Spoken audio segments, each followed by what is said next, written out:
Hi everyone, আজ আমি তোমাদের সাথে শেয়ার করব মায়ের হাতের বানানো চাউমিন, যেটা আমরা টিফিনে নিয়ে যেতাম। প্রথমে আমি সবজি কেটে নিয়েছি, এরপরে আমি নুন ভিনিগার দিয়ে চাউমিনটাকে সেদ্ধ করে নিচ্ছি। এভাবে করলে চাউমিনটা দলা বেঁধে যাবে না। এরপরে আমি তেল গরম করে পেঁয়াজ আর কেটে রাখা সবজিগুলোকে ভালো করে ভেজে নেব।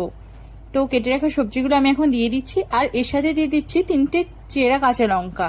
এতে ফ্লেভারটা খুব ভালো আসবে। আর দিয়ে দিচ্ছি নুন, হলুদ গুঁড়ো, জিরে গুঁড়ো, ধনে গুঁড়ো আর লঙ্কা গুঁড়ো। আর বেশি কিছু দেবো না।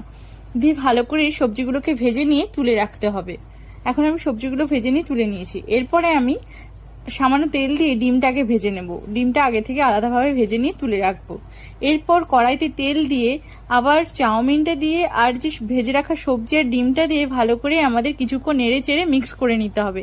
তাহলেই রেডি আমাদের চাউমিন। এরপরে আমি একটু ধনেপাতা কুচি আর চাউমিনের মশলাটা ছড়িয়ে দিলেই রেডি আমাদের চাউমিন।